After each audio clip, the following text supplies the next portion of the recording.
Hola a todos, ¿qué tal? ¿Cómo están? Todos conocemos la gran tradición del muralismo en México, con nombres como Siqueiros, Orozco, Rivera o Tamayo, que han marcado la historia del arte del siglo XX. Pero nuestra invitada de hoy, la antropóloga mexicana Erika Araiza, explora la manera en la que el fenómeno del street art, heredero sin duda del muralismo, ha sido apropiado por los habitantes de Ecatepec, ciudad en la periferia de la Ciudad de México, donde se celebra un encuentro internacional dedicado al muralismo y al arte urbano. El lenguaje pictórico yo creo que es algo universal, ¿no? Entonces todos somos seres humanos, yo creo que es una forma de acercamiento, es una forma también de enseñar, porque el mural cumple con esa posibilidad de influir y sobre todo de poder llevar en el muro un mensaje.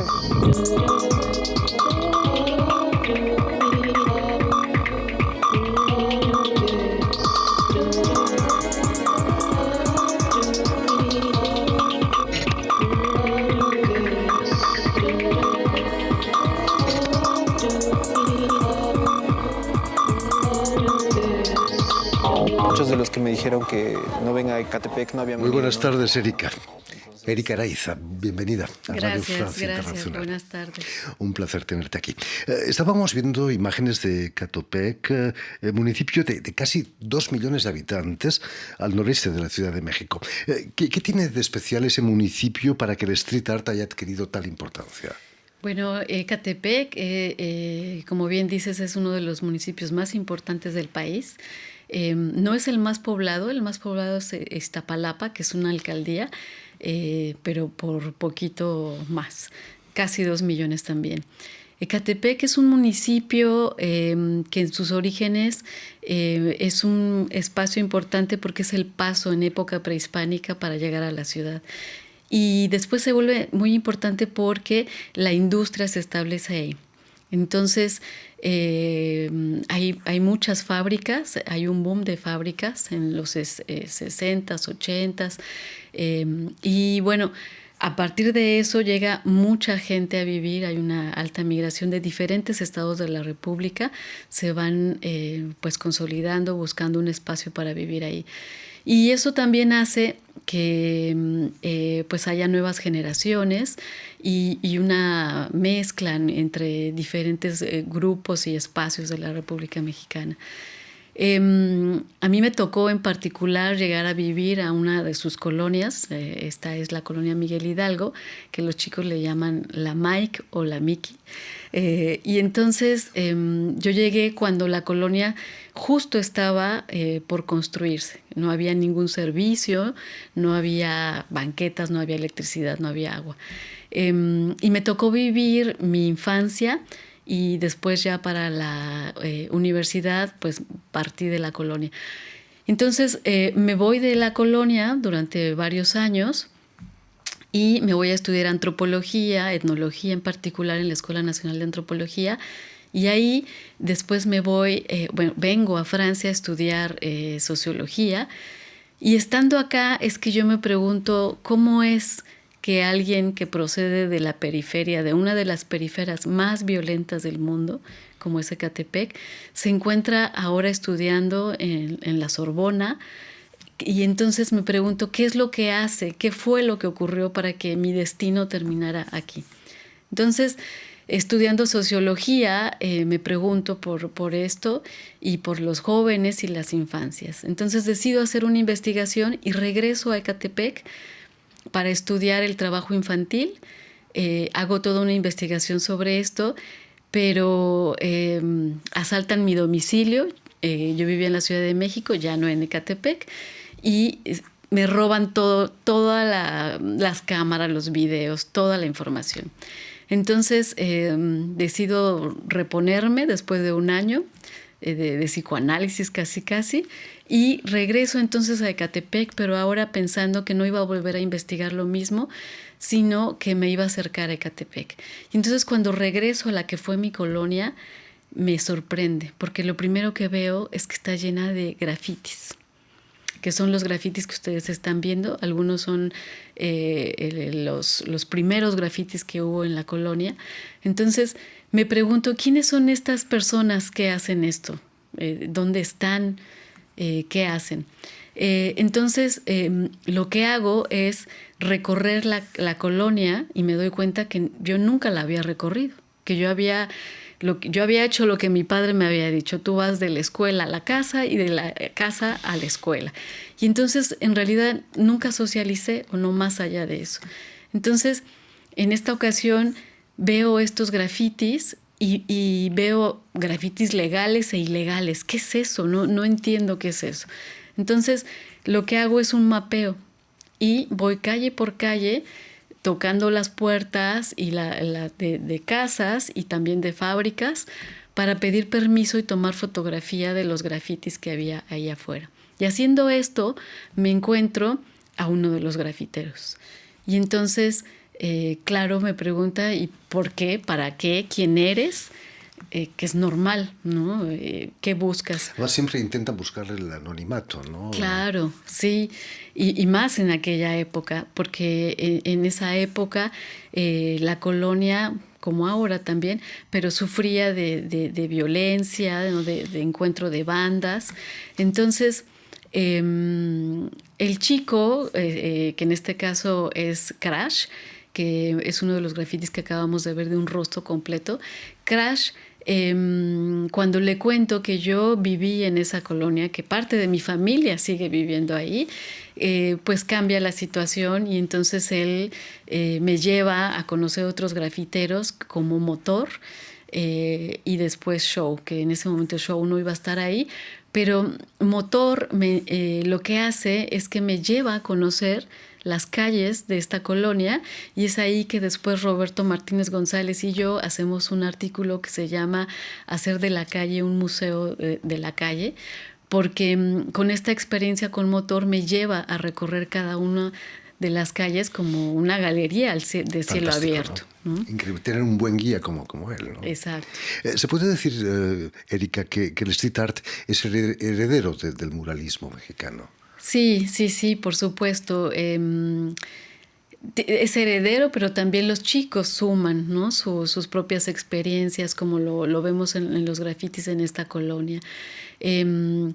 De hecho, hoy presento una plática sobre esto, y para esta plática entonces tuve que contactar y hacer otra vez como actualizar varios de los datos que tenía, y me encuentro otra vez con estos chicos grafiteros. Uno de ellos, Chow, vivía en Quebec y ahora regresa a la colonia, y me muestra a partir de llamadas telefónicas y el teléfono lo que están haciendo, y me muestra que están haciendo murales, y yo le pregunto: ¿esto podemos decir que es un mural?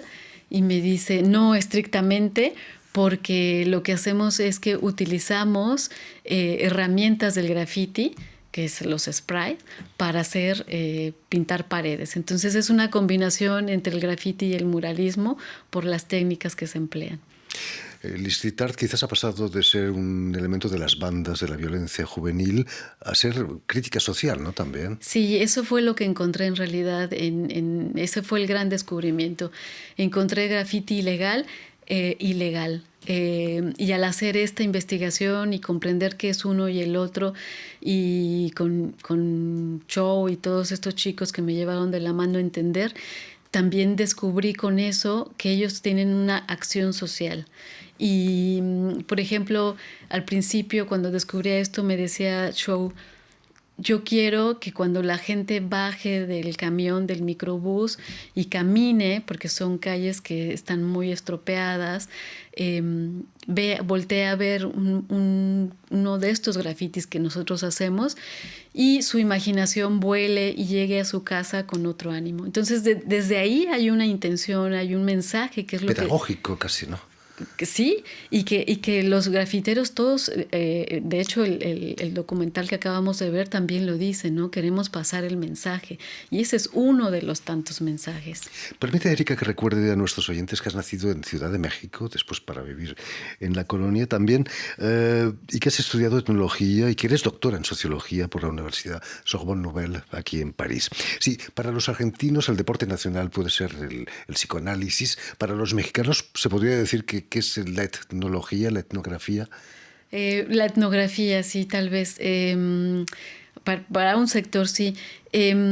La etnografía es el proceso que nos permite estar ahí, acompañar, poder ver y comprender sobre todo qué hacen y qué dicen en mi caso con estos chicos.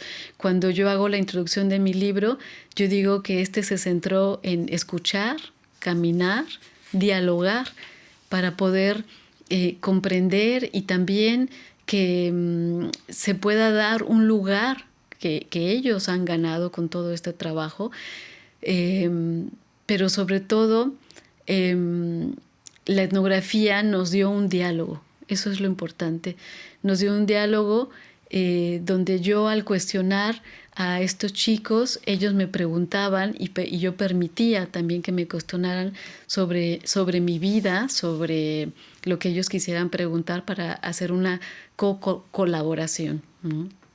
La conferencia que vas a ofrecer este jueves aquí en París, en el Instituto Cultural de México, se titula Ecatepec, Galería Cielo Abierto, pero también el street art ha entrado en las galerías de verdad, a cielo cerrado, si me permites, ¿no? Ha cambiado de categoría ya el street art, en el mercado del arte sobre todo. Sí, sí ha cambiado. Ahora vemos, ¿no? También cómo llegan a las galerías los chicos grafiteros y pintan ahí en ese momento, hacen, y ese mural o lo que hicieron es borrado al mes o al siguiente porque viene una nueva exposición, ¿no? Ha entrado. No ha entrado como ha entrado en las calles, ¿no? En las calles se borra porque llegan otros y lo borran, o porque son ellos quienes reutilizan la pared, o hay un cambio, hay un diálogo ahí entre ellos. Las paredes se vuelven un lienzo de comunicación, que eso es lo interesante, es poético lo que ellos hacen. Cuando yo caminaba por estas calles y veía más bien todas estas imágenes, lo que yo pensaba, estos son los gritos de los jóvenes. Ellos nos están hablando a partir de esto. Y como dicen Show Motor, estamos aquí y queremos hacernos presentes, ¿no? A través de esto. Precisamente en tu libro en el que nos hablabas, Vivir una vida a medias, nos contabas que intentabas explicarte por qué una chica como tú, que ha crecido en Ecatepec, está estudiando o ha estado estudiando en la Sorbona, ¿no? ¿Has encontrado la respuesta? Sí, no hay una respuesta, son muchas. Lo que hago en este libro es justamente desarrollar todas las vías que creo por las cuales pasa alguien como yo. El libro no trata de mi vida, pero lo que hago es buscar algo que le voy a llamar metodología del retorno, y es una metodología, lo que hago es pensar lo que yo viví para imaginar cómo estos jóvenes recorrieron esos mismos caminos y llegar a donde llegaron, unos a tener la movilidad social y otros no, otros se quedan en la colonia. Las respuestas son muchas. Tiene que ver con la educación, tiene que ver mucho con la educación de mamá y papá, tiene que ver con el contexto en donde nacieron, tiene que ver con el país en donde nacieron. Muchas veces nos preguntamos de manera coloquial y cotidiana, ¿qué es lo que hace que en una familia donde hay 4 hermanos, pensemos, estos 4 hermanos tengan un final o una vida diametralmente diferente si viven en la misma familia, viven en la misma casa, van a la misma escuela, tienen los mismos hermanos, tienen los mismos papás? Y lo que yo encuentro en este libro es que no, que justamente nadie tiene lo mismo. No tenemos los mismos papás, no tenemos el mismo país, no tenemos la misma escuela. Y entonces esto me ayuda a explicar por qué la movilidad social se da en algunos y otros no. Y en mi caso juega el papel también de soy mujer y cómo mi papá me protege para alcanzar los estudios. Y eso va a ser muy importante. ¿Qué piensa Erika de eso el Estado mexicano? ¿Se implica en la comunidad, en comunidades como Ecatepec? Pues es difícil hablar de eso porque justo en la última parte de mi libro yo hablo de la presencia del Estado. Y por eso le llamo vivir una vida a medias. No es nada más porque esa colonia en particular viva una vida a medias, que me refiero, medio tiene agua potable, medio tiene banquetas, medio tiene educación, medio tiene profesores, medio tiene papás presentes. Si uno lo extrapola, en general es el mundo. Uno medio tiene un medio ambiente, ¿no? Podemos estar en Oslo, donde la educación es de mejor calidad, el servicio social lo es completa, el servicio en salud, por ejemplo. Sin embargo, una amiga me decía, pero yo vivo en un medio ambiente también a medias. Y de ahí podemos extrapolar, vivir una vida a medias, ¿en dónde, en qué contexto? Precisamente este jueves protagonizas una charla en el Instituto Cultural de México, como decíamos, en el marco de una exposición que se llama Grabar el Territorio. ¿Se puede comparar la situación de la periferia de París con la periferia de la Ciudad de México? Tiene sus puntos comparables, ¿no? Siempre guardando ciertas distancias. El mes pasado estuve en Montpellier, donde estuve en una de las banlieues, La Payat, que es conocida, es conocida en Francia, y encontré muchas similitudes en relación al graffiti, por ejemplo, ¿no? Los chicos también es el medio de expresión, son los medios que a veces nos dejan nada más, y hay una vena que se parece también en México, donde el Estado interviene y trata de tomar al graffiti para pensar que a través de los chicos pueden dejar la droga o pueden dejar de delinquir, y esa no es precisamente la idea del graffiti, ¿no? Pero esa es la mirada que el Estado tiene, que suele tomar. Suele equivocarse, ¿no? Que suele equivocarse, sí. En fin, todo eso y mucho más lo tienen este jueves en el Instituto Cultural de México, aquí en París, para la conferencia de Erika Araiza, sobre la galería a cielo abierto que representan las calles de Ecatepec. Muchísimas gracias, Erika, por haber estado con nosotros, por habernos contado cosas tan interesantes. Permíteme también que dé las gracias a Suel Kedir y a Estefan de Fossés, quienes se han ocupado hoy de la realización del programa, y también saludar a nuestros telespectadores que nos siguen en todo el continente americano, seguro que en Ecatepec también, gracias a la cadena Unión Continental Latinoamérica y una red que se llama TAL, que reúne televisoras públicas y universitarias de toda América Latina.